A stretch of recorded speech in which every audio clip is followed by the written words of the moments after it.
নেপাল এবং চীনের সীমান্তে অত্যন্ত ভয়াবহ ভূমিকম্পের মতো ঘটনা ঘটেছে। এই ভূমিকম্প এটা এতই মারাত্মক ছিল যে নেপালের এত সাজানো শহরটা মুহূর্তের মধ্যে তছনছ হয়ে গিয়েছে। শত শত মানুষ নিহত হওয়ার এবং বিদেশি পর্যটক সহ শত শত মানুষ এখনো পর্যন্ত নিখোঁজ আছে। প্রথমেই দোয়া করছি যারা আহত হয়েছে এবং নিখোঁজ আছে এখনো পর্যন্ত বেঁচে আছে, আল্লাহ রব্বুল আলামিন যেন তাদেরকে নিরাপত্তা দান করেন, তাদেরকে যেন আল্লাহ হেফাজত করেন।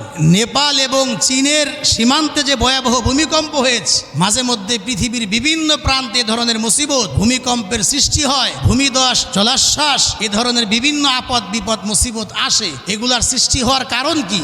আজ থেকে ১৫০০ বছর আগে মহান আল্লাহ রব্বুল আলামিন তার ঐশী গ্রন্থ কোরআনে কারিমে ঘোষণা করেছেন স্পষ্টভাবে, আল্লাহু তাআলা যহরাল ফাসাদু ফিল বাররি ওয়াল বাহরি বিমা কাসাবাত আইদিন নাস। জলে স্থলে যে বিপর্যয়ের সৃষ্টি হয়, ভূমিকম্পের সৃষ্টি হয়, এই মুসিবতগুলা যে আসে এগুলা বিমা কাসাবাত আইদিন নাস, মানুষের দুই হাতের কামাই। এজন্য মানুষ যখন গুনাহ করে, আল্লাহর নাফরমানি করে, এই নাফরমানি করার কারণেই জলে স্থলে বিভিন্ন জায়গায় এই বিপর্যয়ের সৃষ্টি হয়। আমরা যদি এই ভূমিকম্প, ভূমিধস, জলোচ্ছ্বাস এই ধরনের আপদ বিপদ থেকে আমরা যদি নিষ্কৃতি পেতে চাই, তাহলে আমাদের আমলকে সুন্দর করতে হবে, আল্লাহর গোলামি করতে হবে, আল্লাহর নাফরমানি ছেড়ে দিতে হবে। আজকে নেপাল চীনের সীমান্তে যে ভয়াবহ ভূমিকম্প হয়েছে, আমরা যে পরিমাণ নাফরমানি করি আমার এই বাংলাদেশেও তো হতে পারে। আপনি চিন্তা করেন, এই নেপালের ভূমিকম্পের মতো ভূমিকম্প যদি বাংলাদেশের রাজধানী ঢাকা অথবা বাংলাদেশের চট্টগ্রাম শহর এ জাতীয় শহরে যদি এই ভূমিকম্পের